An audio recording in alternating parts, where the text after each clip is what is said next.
estado ya dentro de algunas sesiones pasadas, pues desarrollando, y son los aspectos de la sexta unidad que corresponden a la técnica jurídica. Entonces, tenemos 80 participantes en esta ocasión. Pues vamos a comenzar con nuestra actividad, recordando que hemos visto en sesión previa, estábamos trabajando sobre el tema de la jurisdicción y competencia. Así es que vamos a generar esta sesión, no sin antes también, antes de comenzar, si ustedes tuvieran a bien reportarme la calidad de la señal, pues les voy a agradecer encarecidamente que me lo hagan ver si tienen algún problema con relación a nuestra puedan ver a través de nuestro respectivo chat. Así es que, en lo que es el momento, gracias José Pablo por su reporte, a los demás amigos y amigas también que están colaborando.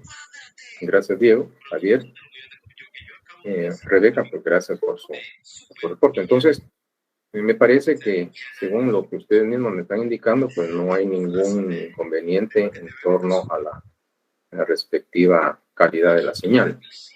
Esto nos va a permitir entonces iniciar esta sesión. El tema que ustedes tienen por su pantalla, aquí nos habíamos quedado. Entonces, ¿qué nos resta? Parece que ya no hay más asistentes, pues con 87 asistentes, pues desarrollamos nuestra clase de esta tarde. Hemos estado viendo, en cuanto a la aplicación del derecho se refiere, que hay un tema previo, y es el conocimiento de todos los aspectos que tienen que ver con la jurisdicción y con la competencia. De esta manera, pues habíamos visto que esa alta potestad que conlleva la aplicación de derecho a casos concretos, y que es una función, por supuesto, estatal, conlleva la jurisdicción en sí, un aspecto importante dentro de la consolidación de un Estado constitucional de derecho. Dentro de nuestro propio sistema republicano de gobierno, pues vemos al organismo judicial como protagonista de ese sistema de administración de justicia. Y específicamente, pues recordar que la misma Constitución de la República nos regula en el artículo 203, que es una función, en este caso la función jurisdiccional, actividad jurisdiccional, técnica jurisdiccional o simplemente jurisdicción. Es una función, en este caso, el ejercicio de la misma le corresponde con exclusividad absoluta a la Corte Suprema de Justicia y demás tribunales creados o reconocidos por la ley. Pero es importante que ustedes consideren que en esa función, que es la jurisdicción, vemos otro concepto jurídico que está estrechamente vinculado con la misma, y es la competencia. Porque la jurisdicción implica la función en sí misma y la competencia fija límites para el ejercicio de esa alta potestad. Siendo así, el hecho de platicar sobre los problemas que se suscitan,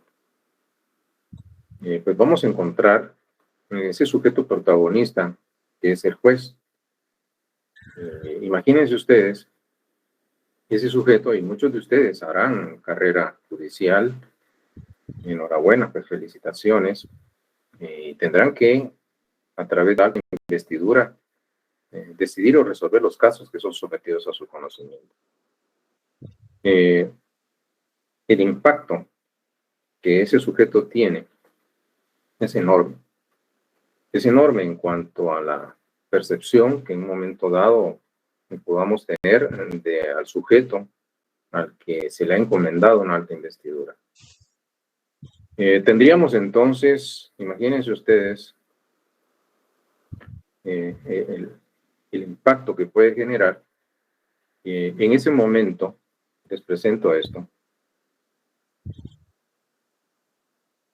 Momento previo a que el juez les comunique lo que ha decidido.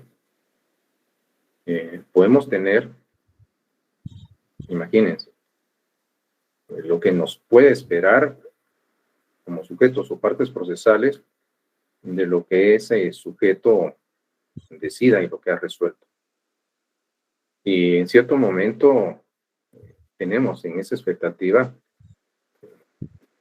estamos obviamente ante la posibilidad de que se nos declare culpables o inocentes, por ejemplo, responsables o no, que se declare con lugar o no una demanda. Y acá la importancia que tiene un juez, y podemos tener en un momento dado, claro, la percepción del sujeto al que se le ha investido de esa alta potestad, que pueden, obviamente, los invito a ustedes a que realicen un pequeño ejercicio.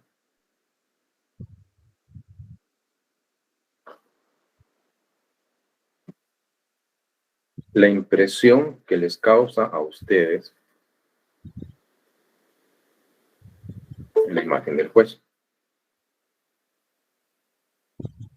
que en algunos casos podría ser esta, y en otros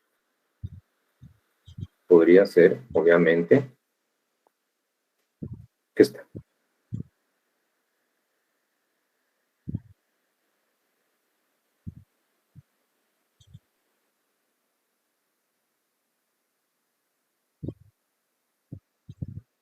Por supuesto que quien está acá es el juez Frank Carpio. En un momento dado es muy conocido en las redes sociales. Frank Carpio es el nombre de este juez. Entonces, se los presento porque en cierto momento es bueno, inclusive pues desde acá un reconocimiento al juez Frank Carpio. Y ustedes se pueden investigar en internet, pues quién es este juez. Pero sí es importante que ustedes, inclusive lo habíamos presentado en cierto momento, hubo un video de un caso donde él pues conoció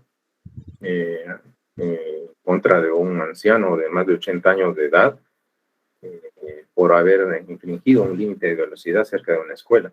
Pues es el juez Frank Carpio quien conoció de ese caso, en el contexto de los Estados Unidos, por supuesto. Entonces, al punto al que quiero llegar es este.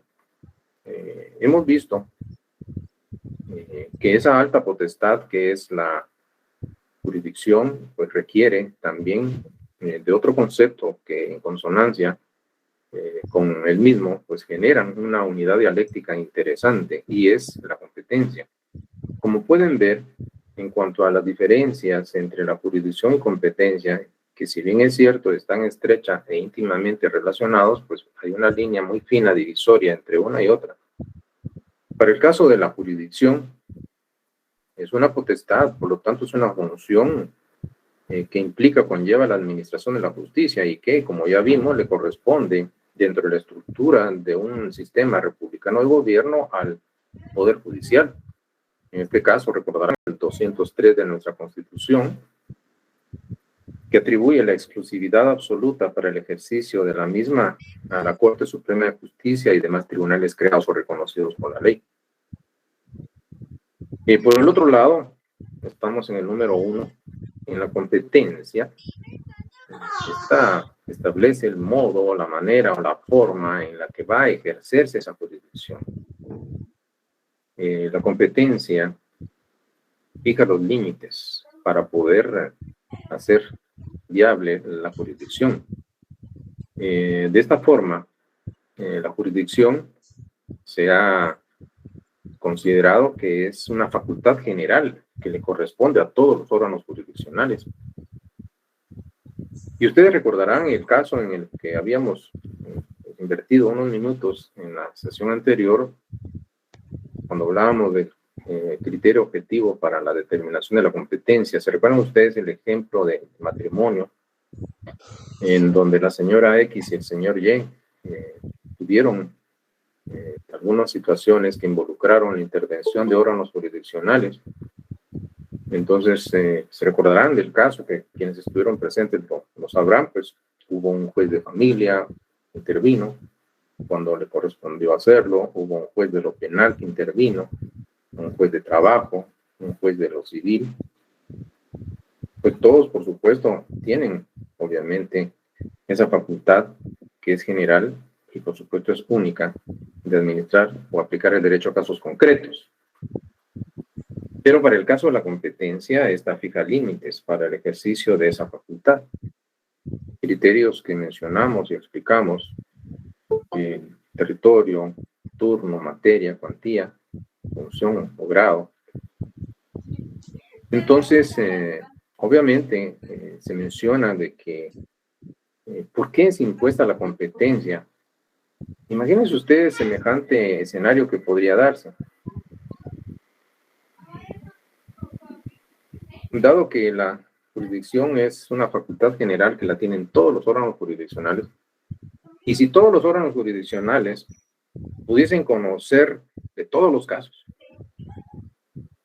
esto no generaría una situación ordenada, sino sería caótica.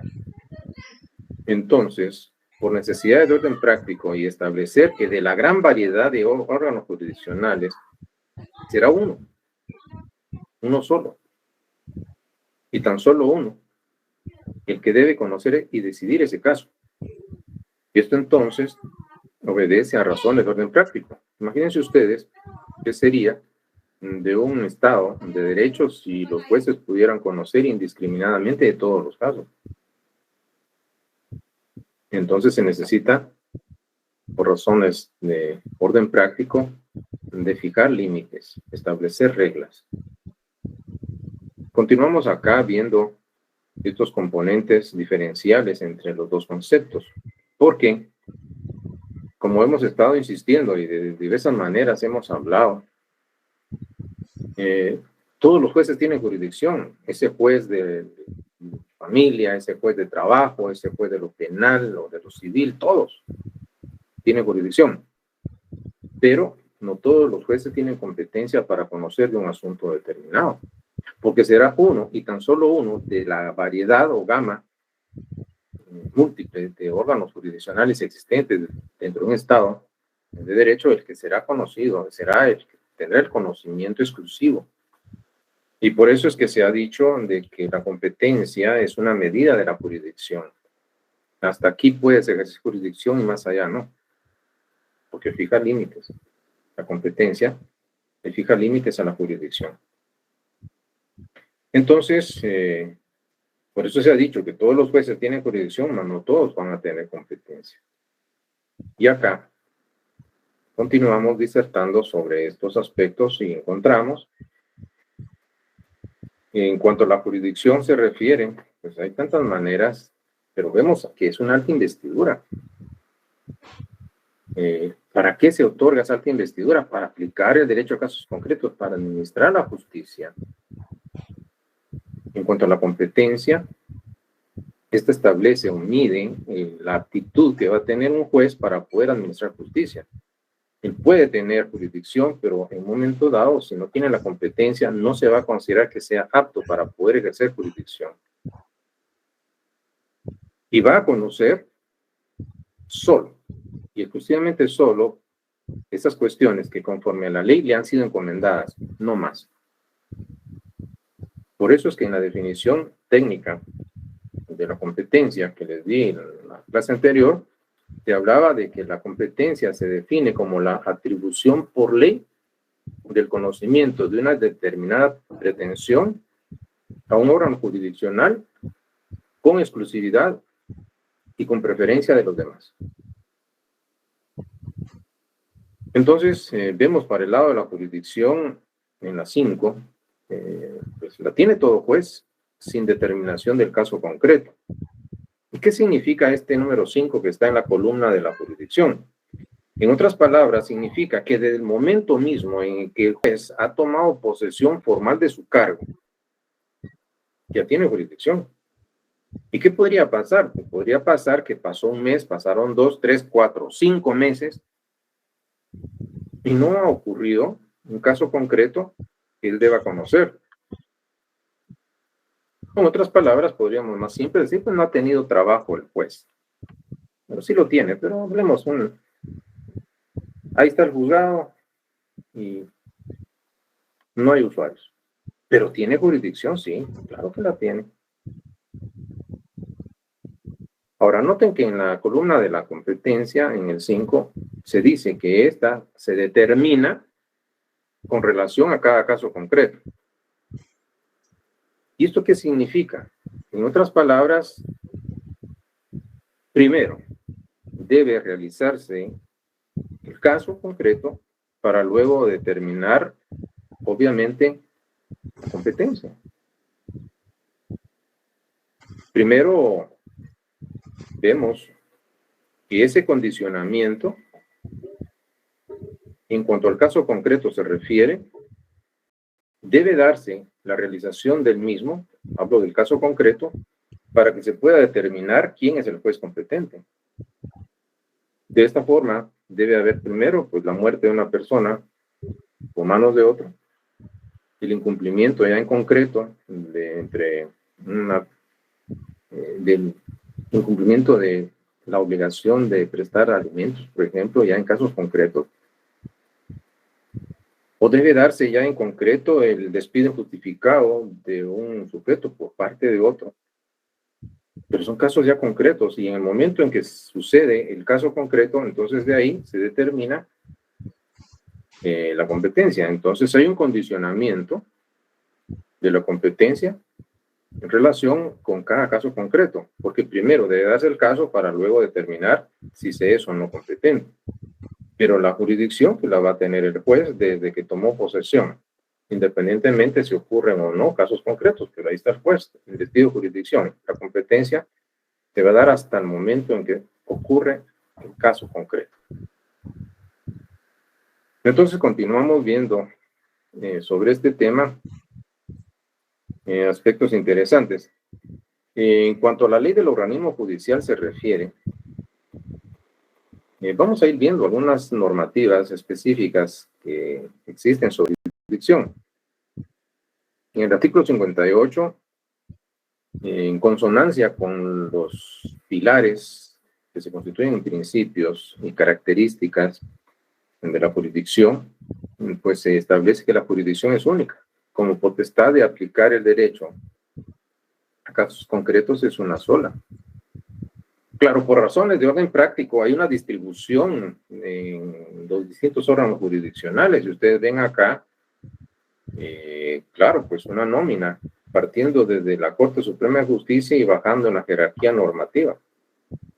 Pero queda abierta todavía la posibilidad de que se incluyan otros órganos jurisdiccionales establecidos obviamente por la ley.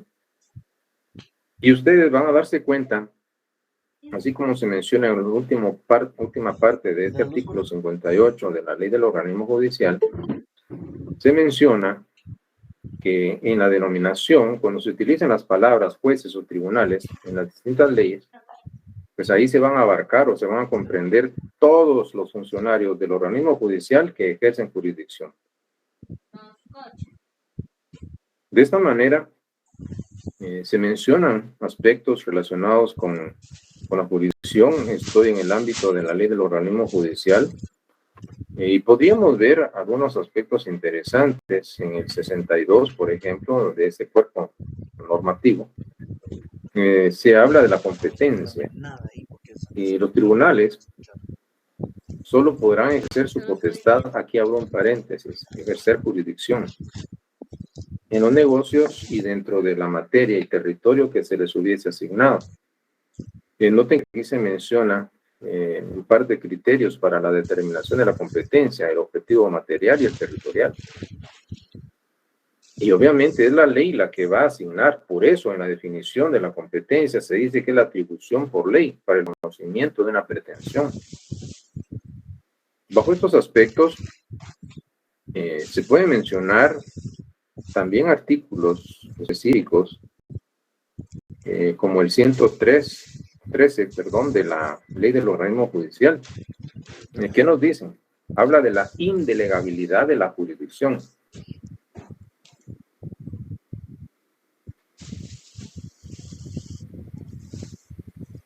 ¿Se recuerdan ustedes que hay dentro de esos pilares también características de la jurisdicción que es indelegable? La función jurisdiccional, la actividad jurisdiccional, técnica jurisdiccional, o simplemente jurisdicción, como la potestad de aplicar el derecho a casos concretos, no puede delegarse por unos jueces a otros.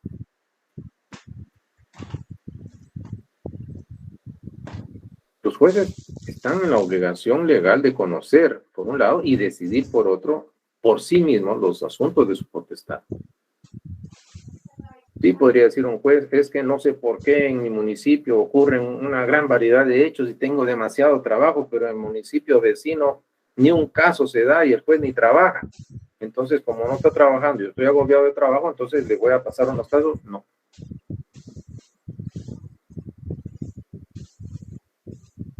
Le toca a él.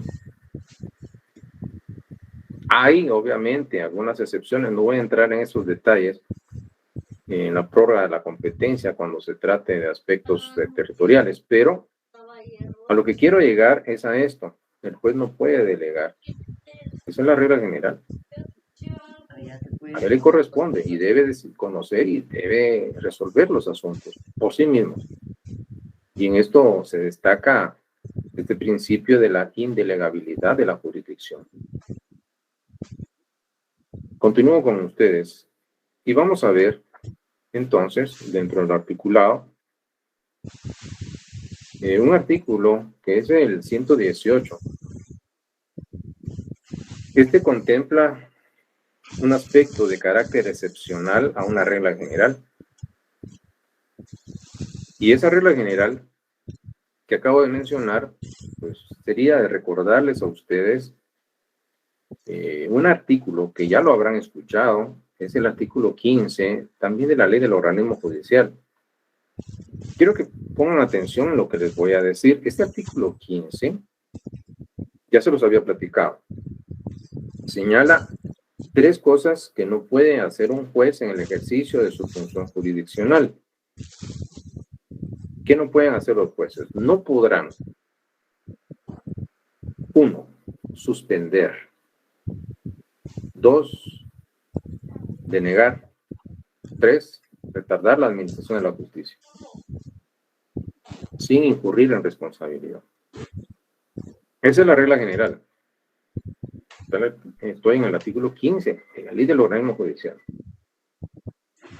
Ahora, este artículo 118 del mismo cuerpo normativo establece una excepción y es la suspensión del proceso. ¿Se recuerdan ustedes que el 15 dice no podrá suspender? Pero miren acá, no podrá continuar el trámite del asunto principal, no podrá continuar el proceso, en otras palabras, mientras no esté resuelta la competencia. Y aquí hago un paréntesis y la pregunta sería, ¿pero por qué? Ya les he comentado, ¿qué creen ustedes que es lo que pasaría si un juez empieza a ejercer jurisdicción y no tiene la competencia para hacerlo? Pues verán ustedes nuevamente el artículo que les voy a presentar, en donde se da una dualidad en cuanto a las consecuencias jurídicas se refieren. Entonces, por un lado, si un juez ejerce jurisdicción y no tiene la competencia para hacerlo, entonces la consecuencia sería la nulidad de las actuaciones procesales y también la correspondiente deducción de responsabilidades legales para el juez. Entonces, en este artículo 118 estamos viendo de que hay una excepción y entonces sí podrá suspenderse el proceso mientras no esté resuelta la competencia. Este sería un aspecto que quiero llamar su atención para que ustedes puedan relacionar el contenido del artículo 15 con el artículo 118, que es este de la ley del organismo judicial. Entonces continúo con ustedes disertando sobre este tema y vemos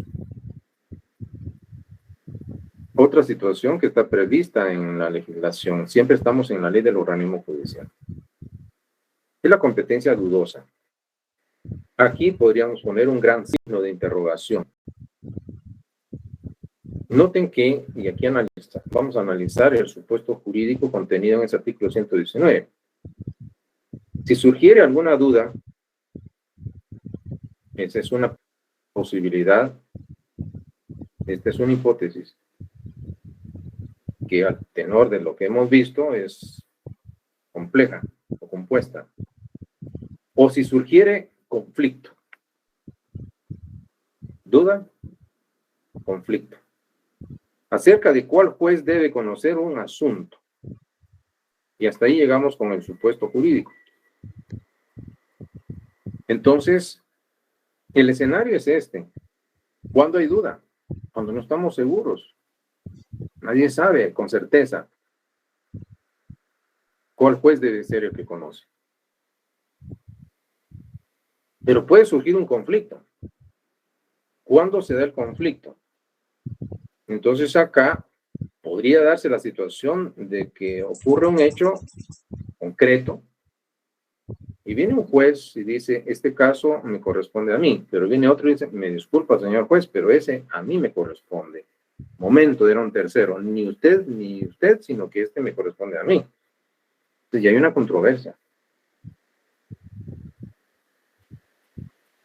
Entonces, ahí tenemos la situación o las situaciones hipotéticas que podrían darse, pero si vemos la parte dispositiva en donde se encuentran las consecuencias, lo que ha de hacerse ante esta dualidad de posibles causas, duda o conflicto, los autos que se refiere, a, por supuesto, a esas primeras actuaciones, esas resoluciones de un expediente, deberán remitirse a la Corte Suprema de Justicia.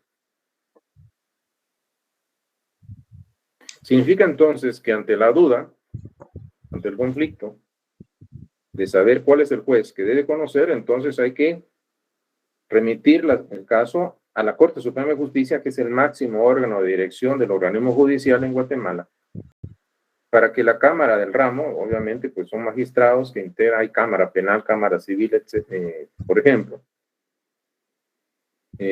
decida, resuelve, decidiendo quién, ante la duda o el conflicto suscitado, y la Corte Suprema de Justicia, a través de la Cámara respectiva, la que decide, resuelve. Y luego de resolver, entonces determina cuál es el juez, y ellos en su resolución indican este caso, debe ser conocido y es competente tal órgano jurisdiccional. Entonces lo que hacen es, lo remiten para que sea el que conozca. En el caso de la denominada competencia dudosa. Ese es el procedimiento. Noten ustedes algo. Antes de que cualquier juez ejerza jurisdicción, debe resolverse en la situación de la competencia. Y cuando hay duda, pues entonces que sea la Corte Suprema la que decida. Y aquí seguimos platicando de estos aspectos importantes. Y este artículo que ustedes ya conocen, claro, pues es un artículo que lo hemos visto a través de lo que hemos estado platicando, el conocimiento de oficio. El conocimiento de oficio implica que hay que conocer sin necesidad que alguien en lo particular lo pida. Esa obligación de los jueces, el conocer aspectos relacionados con las cuestiones de jurisdicción y competencia. Entonces, sin que nadie se los pida, ustedes lo van a tener que hacer como jueces.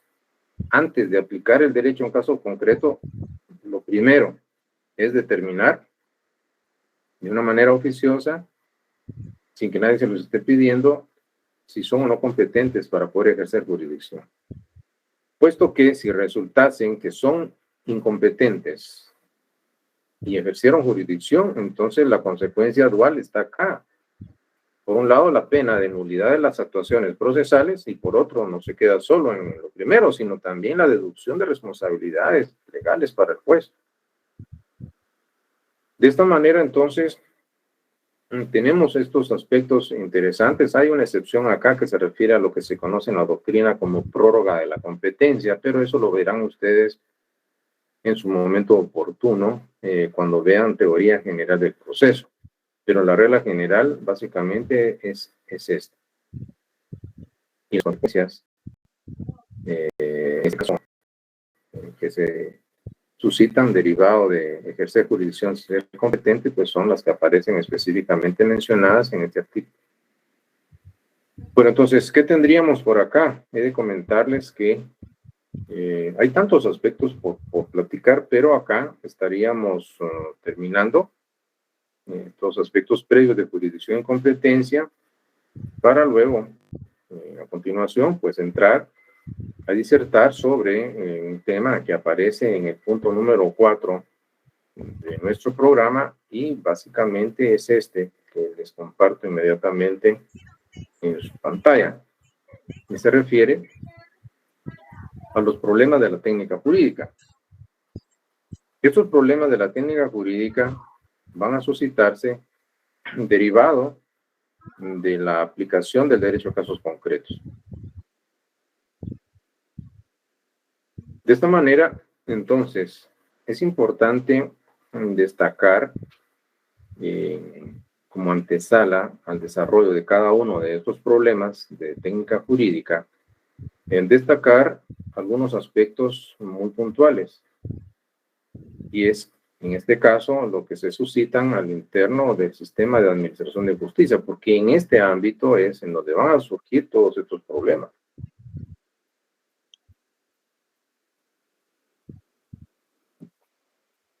Entonces, la aplicación del derecho a casos concretos requiere habilidad o destreza por parte de los jueces.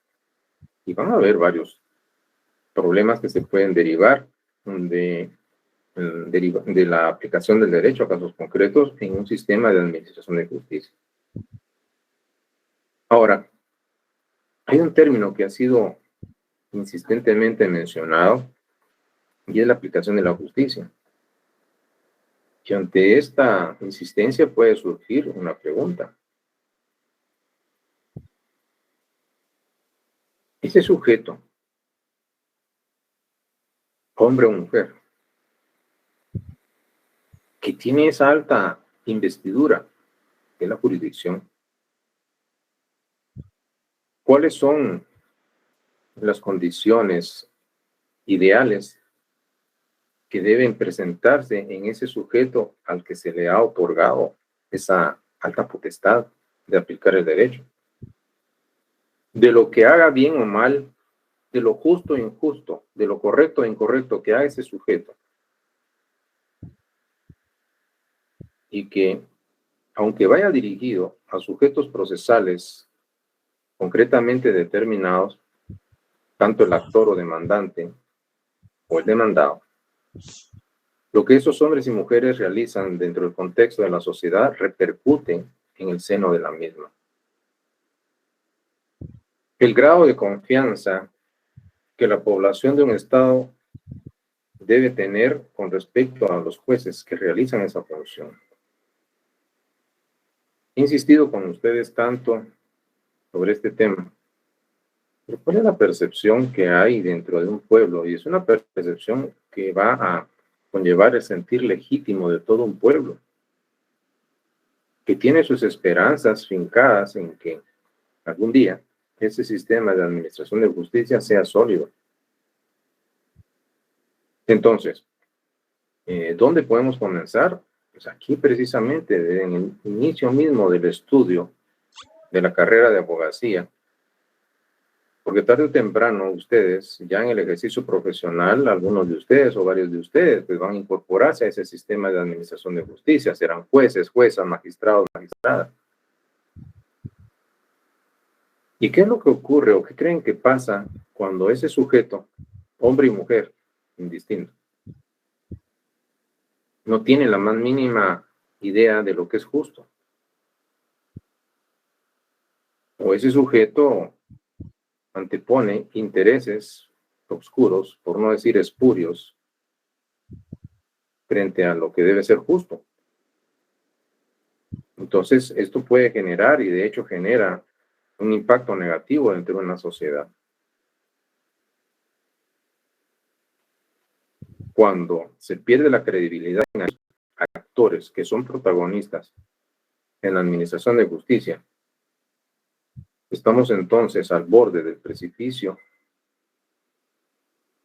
y va a implicar un Estado para constituirse en un Estado fallido, un Estado que ha fracasado.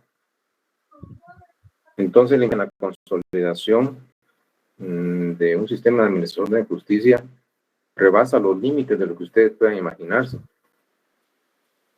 puesto que cuando cualquiera, valiéndose de su posición de cualquier naturaleza económica, política, etcétera, puede influir en el ánimo de ese sujeto y puede imponer su voluntad sobre ese sujeto. Entonces las situaciones se vuelven caóticas. Se pierde la esperanza en que en un momento dado el estado de cosas mejore. Al contrario, cuando ese cáncer de la corrupción corroe a este sistema y a quienes operan, en un momento dado estamos al borde del precipicio. Pues bien, son temas de reflexión. Yo tan solo quisiera hacerles una pregunta. Claro, no van a activar el micrófono y ustedes del lado de quién quieren estar. Ustedes son las nuevas generaciones de abogados que a futuro deberán hacer un cambio. Claro, un cambio. Hay una sed de justicia que se siente. Se genera el cambio. No sé si ustedes lo han percatado, si se han dado cuenta o no. ¿Cuál fue la decisión que tomaron para estar estudiando precisamente esta carrera? El día de mañana que ustedes estén dotados de esta alta investidura, ¿qué es lo que van a hacer? Se los dejo solo como una inquietud personal que es en función de reflexión. Bueno, entonces, continuemos. En esa actividad, ese sujeto debe tener habilidades o destrezas que le permitan superar la problemática que se le puede presentar o suscitada o derivada de la aplicación de derecho a casos concretos. Y es acá en donde esa parte que se constituye en el aspecto técnico o práctico de la jurisprudencia técnica, que es la técnica jurídica, como disciplina, pues el objeto de estudio que conlleva será esa problemática que se le presenta al juez cuando va a aplicar el derecho objetivo a los casos concretos que están siendo sometidos a su conocimiento. Esto es algo importante, la aplicación del derecho. Hay tantas inquietudes que pueden surgir en torno a este tema. Entonces hay una pregunta obligada que merece respuesta. Y si los problemas de la técnica jurídica son derivados de la aplicación del derecho a casos concretos, ¿qué debemos entender por aplicación del derecho? Y aquí lo que tenemos es una de tantas respuestas a esa pregunta de ¿en qué consiste la aplicación del derecho? Y se ha dicho que aplicar una norma jurídica es transponer sobre un caso particular y concreto la decisión que está incluida o inclusa en una regla abstracta. Tenemos nosotros, por supuesto, pues un hecho concreto, un caso concreto. Juan mató a Pedro.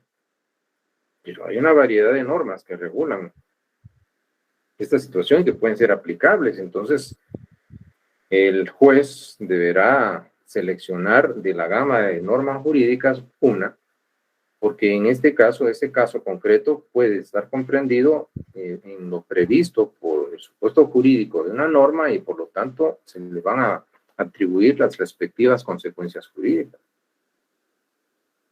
En cuanto a la aplicación del derecho, pues tenemos que confrontar dos planos o dimensiones, el plano de lo concreto y el plano de lo abstracto.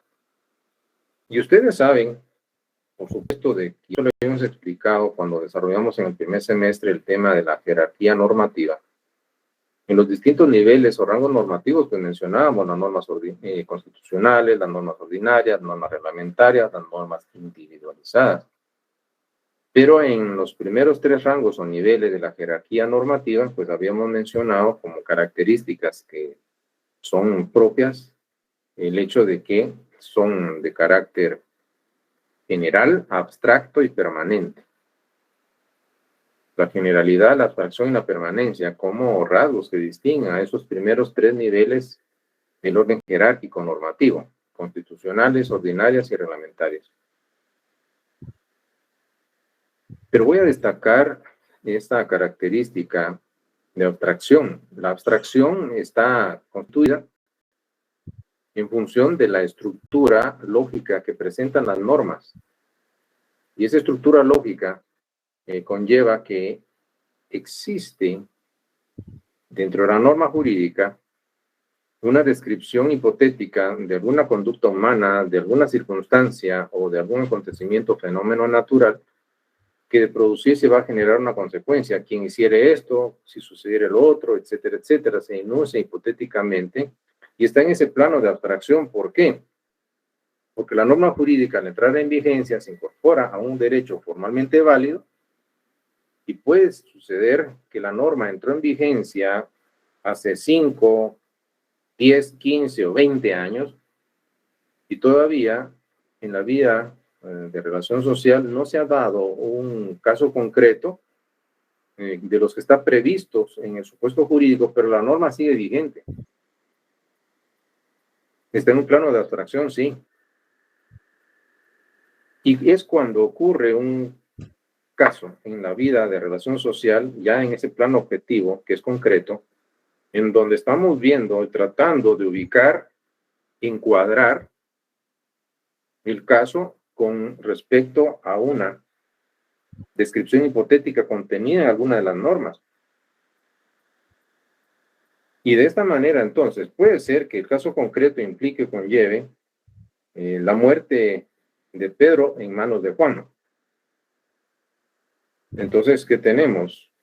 Pues hay que establecer en dónde encuadra, pues, por qué y cómo. Bueno, primero, quién, cómo y cuándo y dónde mataron a Pedro. Entonces, la muerte obedeció porque a Juan le pagaron para matar a Pedro. Entonces, vemos que ahí está el delito de asesinato en el 132. O pudo haber sido en un momento dado de que Juan mató a Pedro porque ellos eran amigos y Pedro abusó de la confianza y tuvo relaciones íntimas con la esposa de Juan y este encolarizado, enfurecido, le dio muerte. Homicidio cometido en estado de emoción violenta. O pudo haber sido de que Juan mató a Pedro porque Pedro lo agredió físicamente, lo atacó con intención de matarlo y Juan se defendió. Entonces se dio una causal de justificación que establece nuestro Código Penal y fue legítima defensa.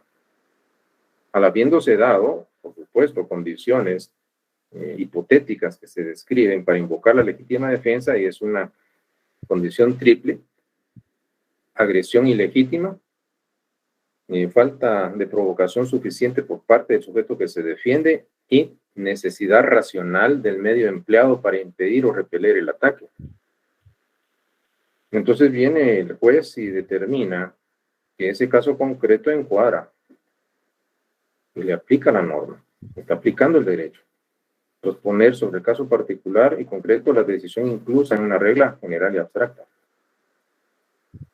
Ahora bien, estamos en torno a la aplicación del derecho, que es el tema que nos está ocupando en estos momentos, y podría comentarles lo siguiente, como una referencia de carácter histórico, y quiero que pongan atención a lo que voy a hacer.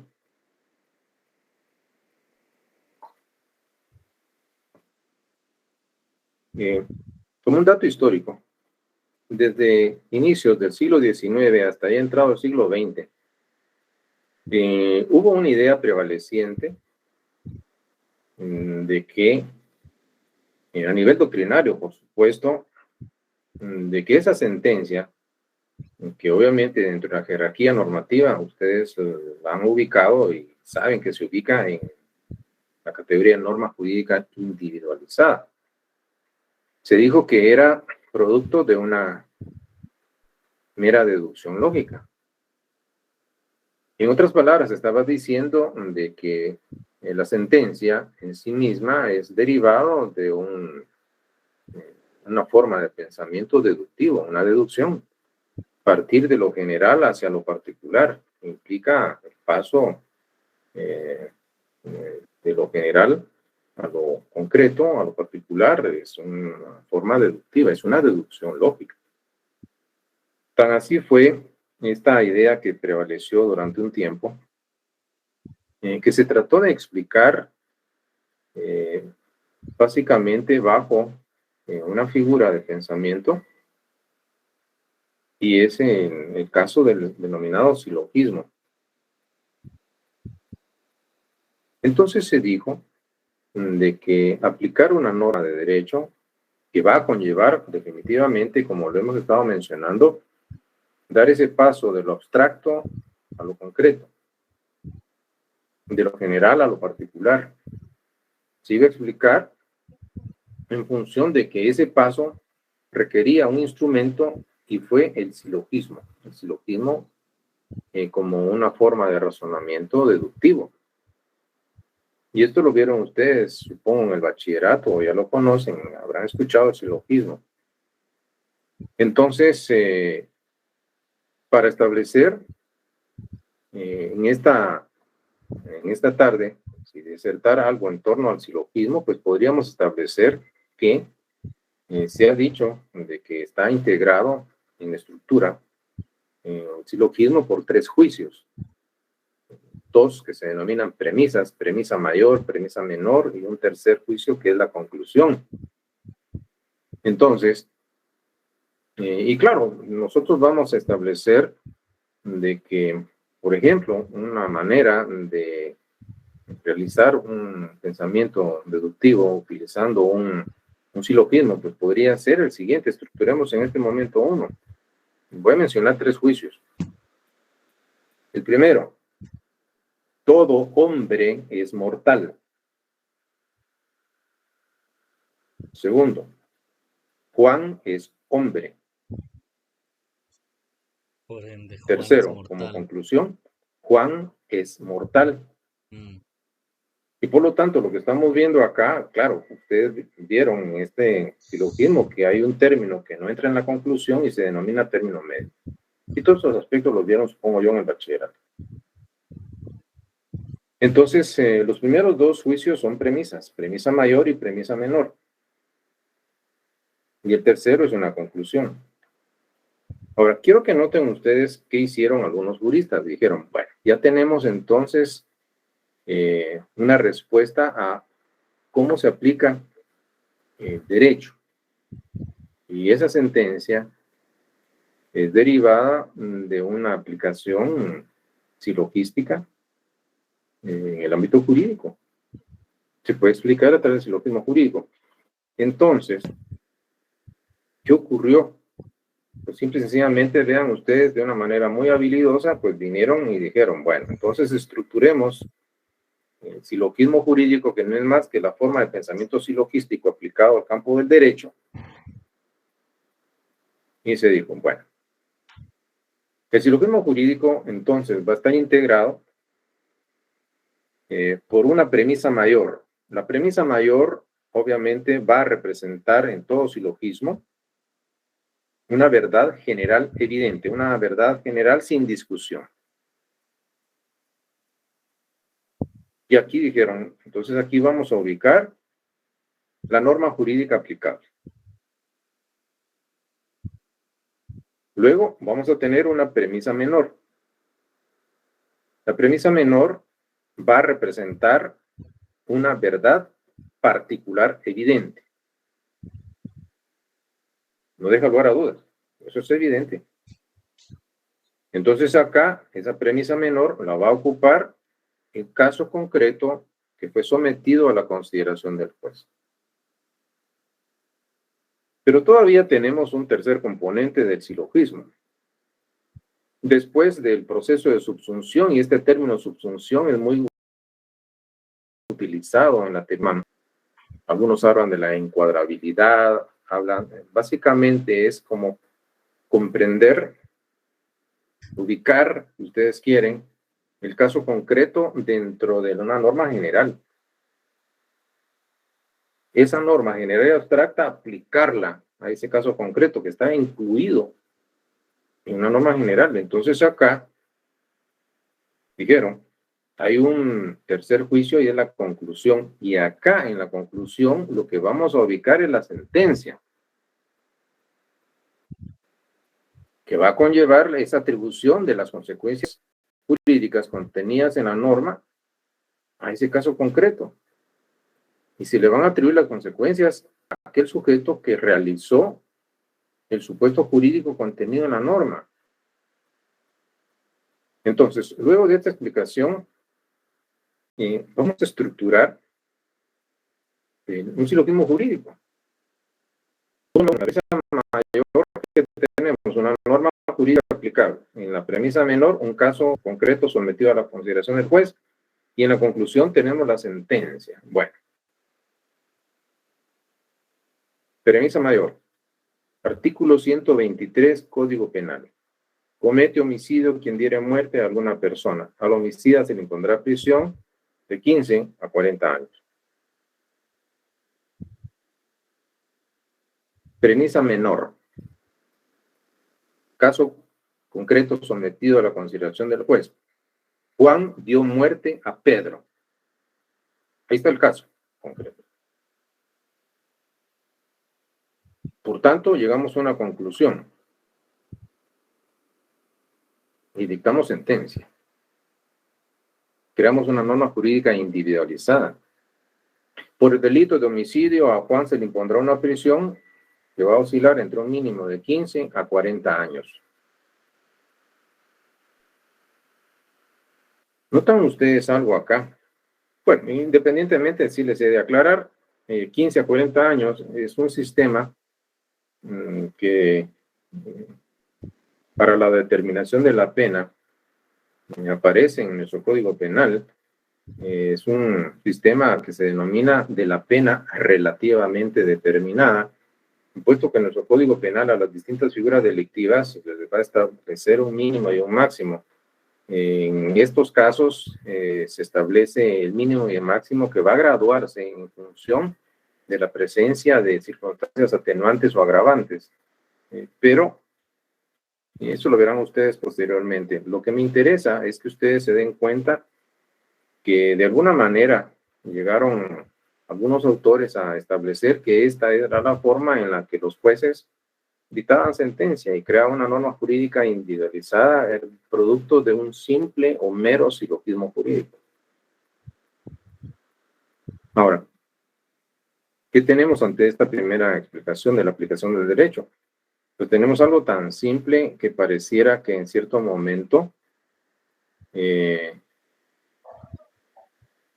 simplifica a la labor de los jueces, y esto obviamente generó una reacción. Pues, ¿qué podemos tener acá? Es cierto. Tenemos un caso concreto y es que Juan dio muerte a Pedro. ¿Y por qué lo hizo? Porque le pagaron para hacerlo, porque se involucró sentimentalmente con la esposa de Juan y este lo sorprendió, o él era el marido. O Juan lo mató porque se defendió de una agresión ilegítima de Pedro. Entonces la situación no es tan simple como puede parecer. No es tan simple. Y ante esta situación de simpleza, pues la crítica a la teoría de la aplicación del derecho concebida como una figura del silogismo jurídico, he de comentarles qué ocurrió. Esa situación fue superada, rebasada. Y los criterios en los que se fundamentó la crítica a la aplicación silogística como un mero razonamiento deductivo que hace el juez cuando dicta sentencia, es porque creer o llegar a creer de que aplicar el derecho se reduce a algo tan simple como eso, es llegar a considerar o postular la existencia de una concepción mecánica. Porque entonces, si aplicar el derecho es tan simple como crear una simple deducción lógica derivada de un silogismo jurídico, cualquiera, y así como lo digo, cualquiera podría aplicar el derecho. Y eso no lo hace, obviamente, el juez no se limita exclusivamente a un mero razonamiento deductivo. Entonces, tiene una labor más grande de lo que podemos nosotros imaginar, y por lo tanto el pensamiento jurídico moderno contemporáneo llegó a criticar ese postulado de quienes pretendieron simplificar la aplicación del derecho, reduciéndola a una mera deducción lógica derivada de un silogismo. ¿Entienden esto? Ahora bien, ¿qué tendríamos que comentar? Claro, en cuanto a la aplicación del derecho parece simple, pero no lo es. Ese es el punto importante que necesito destacar en ustedes, y que si bien es cierto, algunos autores intentaron explicarlo a través del silogismo jurídico, esto quedó superado o rebasado. ¿Por qué lo explican? Habrá una pregunta, porque esto es algo histórico que ustedes deberán conocer y tener, obviamente, en ese bagaje de conocimiento, la temática de la aplicación del derecho. Pero no es tan simple como se pretendió en cierto momento histórico postular. Entonces continúo acá con ustedes. Siendo así, nosotros podemos establecer que dentro de ese proceso se pueden distinguir etapas, y en estas etapas hemos de encontrar otros criterios en cuanto a la aplicación del derecho. Hay autores que se pronuncian en cuanto a la distinción de dos etapas que deben darse simultáneamente cuando se aplica el derecho a casos concretos. Por un lado, la denominada cuestión de hecho, quaestio facti, y por otro lado, la denominada cuestión de derecho, la quaestio iuris. ¿En qué consiste una y en qué consiste otra? Como etapas que se pueden distinguir dentro de la denominada proceso de aplicación del derecho. Entonces tenemos que en la primera, la cuestión de hecho, podría explicarles lo siguiente. Fijen su atención en lo que voy a hacer. Aquí, básicamente, lo que vamos a establecer en la cuestión de hecho es la correspondencia con ese medio de realización de los supuestos jurídicos. Está vinculada estrechamente con la realización de los medios de realización, de los supuestos jurídicos. Y según la doctrina del derecho civil francés, hablamos de los hechos jurídicos en sentido amplio. Medio de realización de supuestos jurídicos contenidos en las normas. Entonces, lo que tenemos que hacer es considerar que en la denominada cuestión de hecho que tiene relación con esto, básicamente es realizar una investigación, una averiguación, y eso lo tiene que realizar el juez, por supuesto, y vamos a explicar el por qué. Entonces ocurrió el hecho, Juan mató a Pedro, efectivamente. Pero el juez debe analizar los hechos, debe buscar la verdad objetiva. Dentro del proceso hay que determinar quién, cómo, cuándo y dónde cometió el hecho. Y lo interesante del caso es que en ese proceso de la cuestión de hecho que conlleva la búsqueda en averiguar la verdad objetiva, puede haber una variación dependiendo de la materia de que se trate. ¿Y esto qué significa? ¿A quién le corresponde investigar los hechos? Por un lado, podría darse la situación de que lo que se está conociendo es la muerte de un sujeto por manos de otro. Juan mató a Pedro. Y aquí, obviamente, todo apunta a que ante un delito contra la vida, que es el bien jurídico tutelado, entonces hay que, dada la gravedad del hecho, ¿a quién le corresponde investigar? Entonces ustedes van a, en su momento oportuno, a estudiar de que, habiéndose dado un hecho que de conformidad con el régimen de la acción penal, es una acción penal pública, desde el punto de vista constitucional y también en base a su ley orgánica, es obligación y es una potestad que tiene también el Ministerio Público de ejercer la acción penal pública, lo cual implica que el proceso, cuando se comete un delito de los que son denominados de acción penal pública, no requiere o no necesita que una persona en lo particular inicie el proceso, lo promueva. Es obligación del Ministerio Público ejercitar la acción penal. Por supuesto que como un ente investigador le va a corresponder al Ministerio Público aportar, investigar, presentarle al juez las evidencias para determinar la búsqueda de la verdad objetiva. Entonces el juez va a ser un contralor de la investigación en el proceso penal y el Ministerio Público va a aportar la evidencia para comprobar qué fue lo que ocurrió, quién, cómo, cuándo, dónde, bajo qué circunstancias. Entonces acá, como ustedes ven, la carga de la prueba en cuanto a la investigación, pues va a ser del Ministerio Público. Un delito de acción penal pública, que es un homicidio, que es un asesinato, por ejemplo. Ahora bien, veamos otra situación derivada de la celebración de un contrato de cesión de derechos de uso, que puede ser un contrato de arrendamiento entre Juan y Pedro. Entonces vemos de que ya Pedro le debe 6 meses de renta a Juan, no le paga. Ahora quiero que ustedes tan solo se imaginen, claro, no van a abrir el micrófono, por favor, imagínense la respuesta. Viene Juan y derivado que no le paga, pues va a donde el juez y le dice a un juez civil, como juez de primera instancia civil, señor juez, vengo a contarle un problema, quiero que me ayude. Fíjese que Pedro ya tiene 6 meses que no me paga, ya al momento me debe 50,000 quetzales y no hay manera que me pague. Ayúdeme, cítelo, investigue, usted que tiene potestad y poder.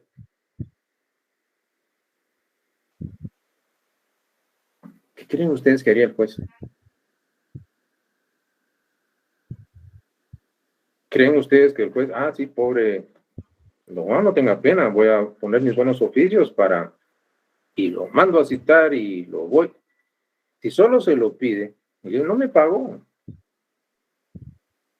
exíjale que le presente los recibos de pago, y solo se lo pide, realmente. ¿Creen ustedes que lo haría el juez?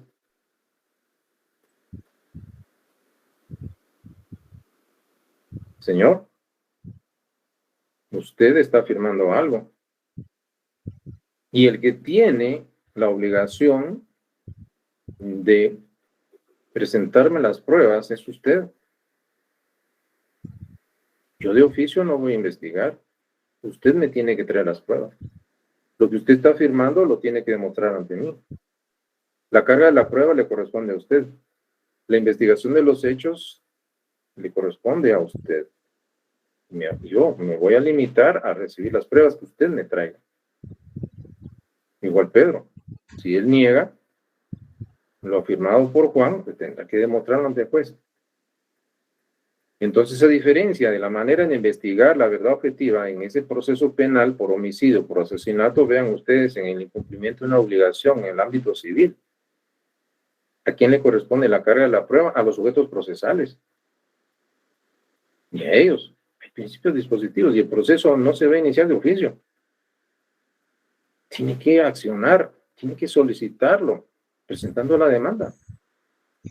No decirle, no se preocupe, yo le voy a hacer la demanda, que está, hasta yo le firmo. No, ¿entienden esto? Entonces el proceso de investigación va a variar, dependiendo de la materia que se trate. En materia laboral es algo interesante, el principio de inversión en la carga de la prueba es interesante porque el trabajador afirma algo y el que tiene que demostrar lo contrario es el patrono, derivado del principio de tutelaridad que presenta el derecho laboral. Pues bien, entonces, continuamos acá. En la cuestión de hecho, pues lo que se hace es investigar estos aspectos. Luego, ¿qué tenemos? La cuestión de derecho. Esta otra etapa que es simultánea en la aplicación del derecho. Dentro de ese proceso también debe darse la cuestión de derecho. Aquí ya caemos en un plano axiológico porque esto es valorativo, hay una atribución derivada de un juicio de valor que emite el juez en cuanto a atribuir la realización de determinados supuestos, atribuirles consecuencias a los sujetos de la relación jurídica. Cuando viene el juez y luego de analizar los medios de convicción o de prueba que se le presentan siguiendo alguno de los sistemas de valoración de la prueba, como pueden ser, lo verán en teoría general del proceso, el sistema de la prueba legal o tasada, el sistema de la libre convicción, el sistema de la sana crítica razonada, entre otros sistemas de valoración de la prueba. Esto lo verán en derecho probatorio. Entonces, lo que van a encontrar es que viene el juez y llega a ciertas conclusiones y emite un juicio. Mira, sí, efectivamente,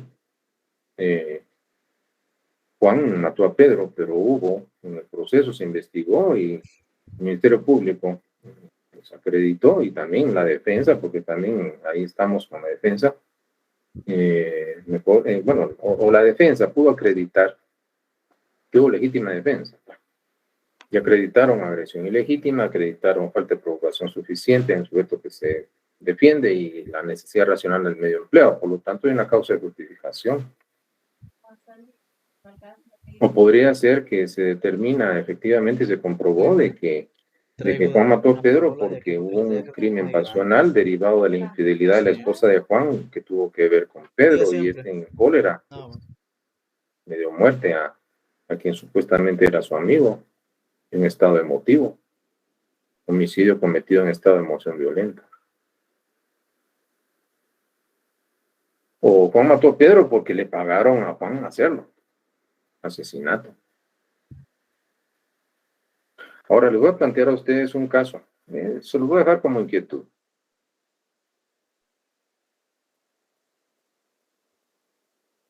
Viene,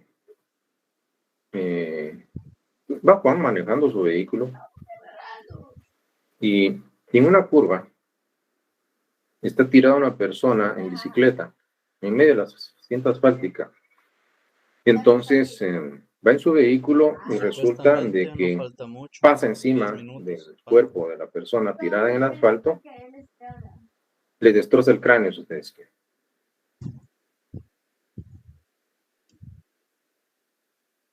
Pero resulta que esta persona estaba tirada en la cinta asfáltica porque 30 minutos antes había sufrido de un ataque al corazón, un paro cardíaco fulminante, un infarto fulminante.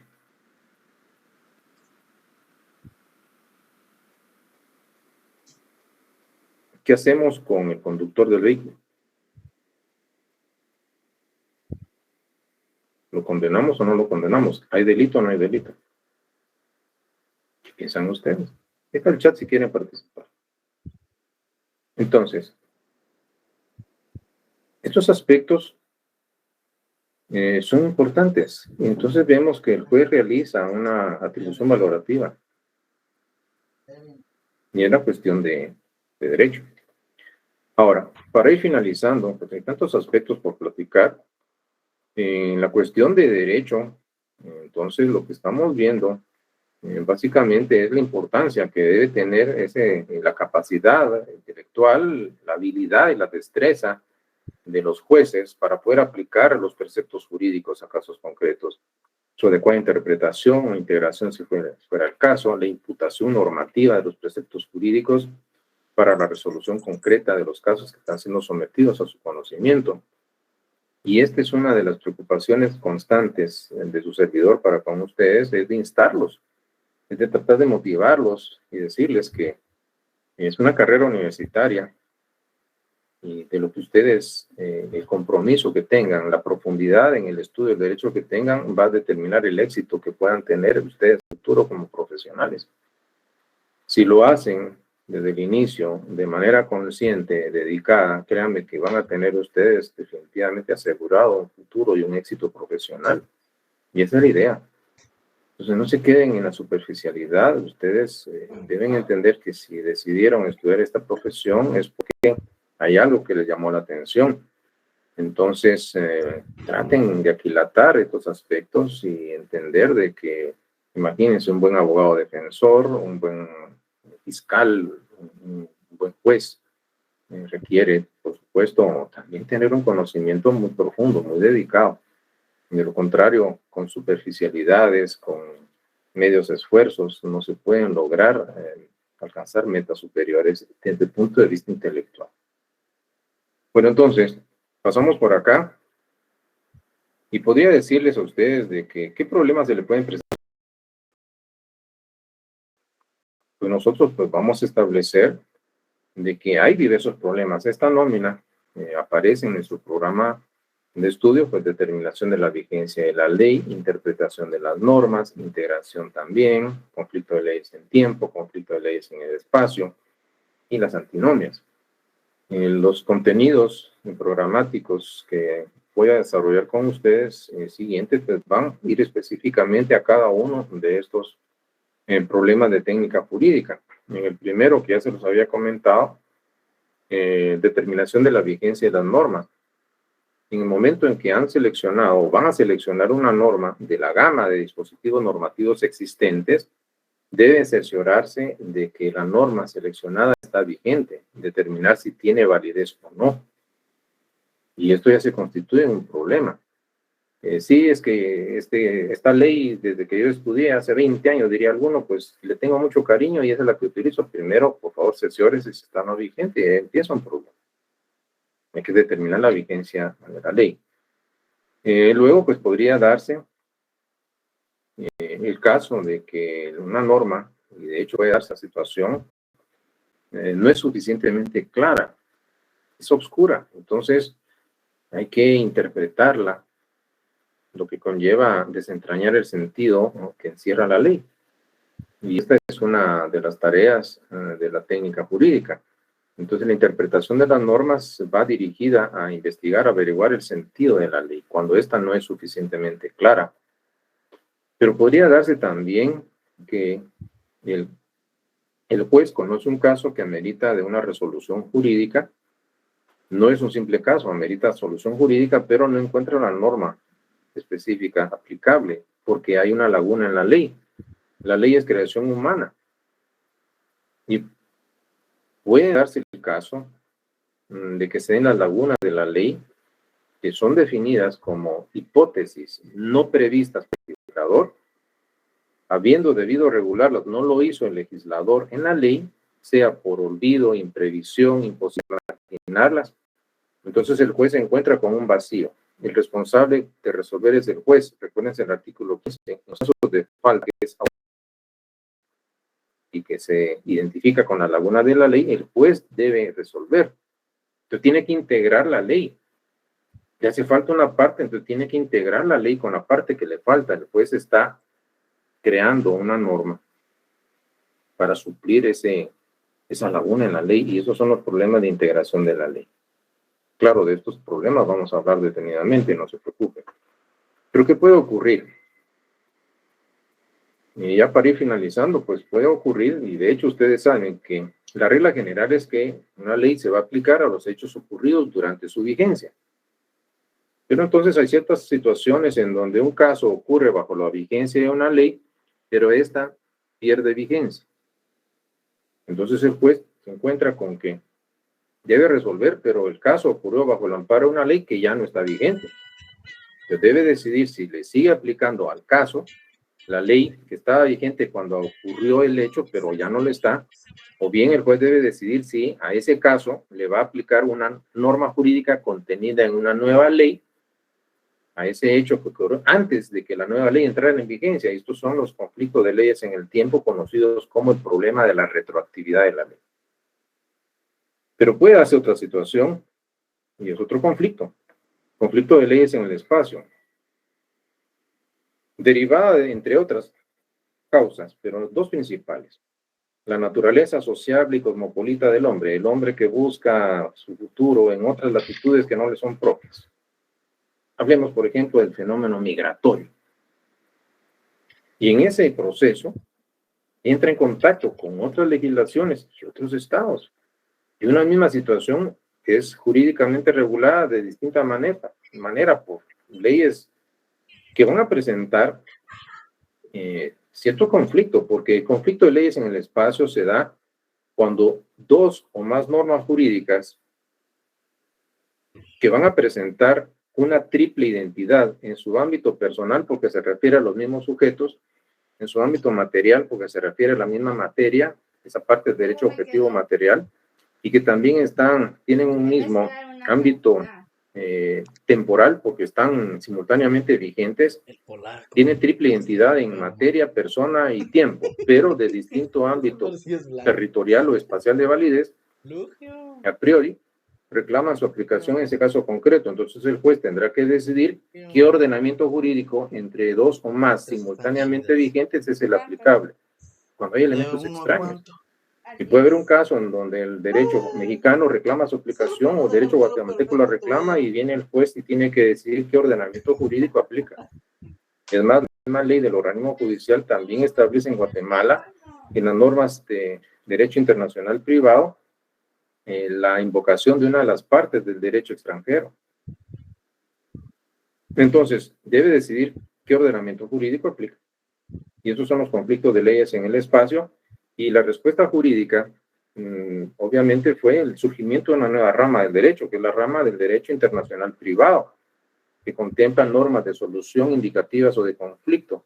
Y lo que hacen estas normas del derecho internacional privado no es resolver el fondo del asunto, sino tan solo indican qué ordenamiento jurídico entre dos o más simultáneamente vigentes es el aplicable en el caso concreto. Conflicto de leyes en el espacio. Y finalmente, entonces, tendríamos otro aspecto que puede darse y son las antinomias. Esto lo vamos a aplicar también. Esta palabra proviene de dos vocablos, anti, contrario a, y nomos, norma o ley.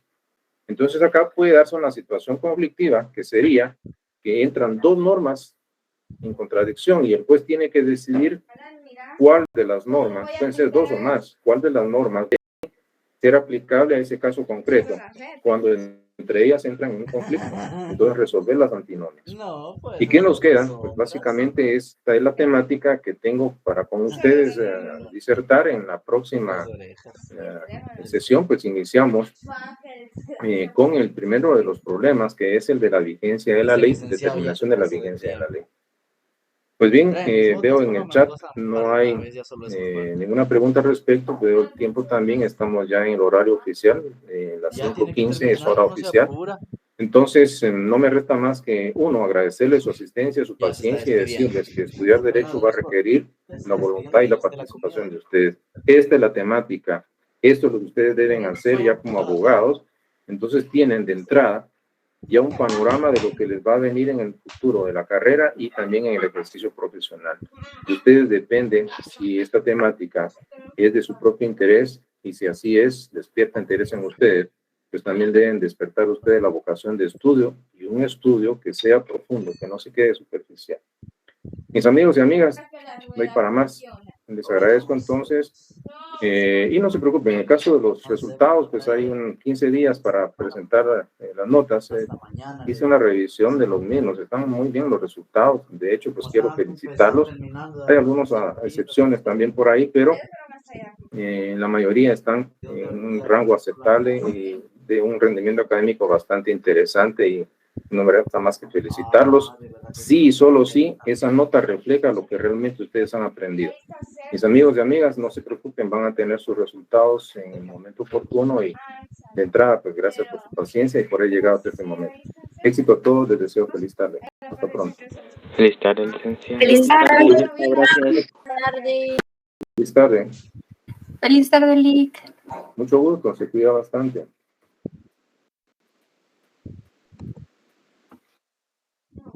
Ya, gracias a Dios. Ay, es que aburre ser licenciado.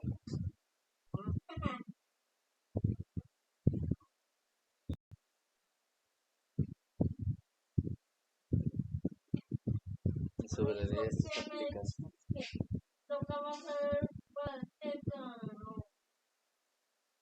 Es que a veces hay unas teclas que si tocas una, hace una cosa y encendías el micrófono y nos iban a escuchar que estábamos hablando.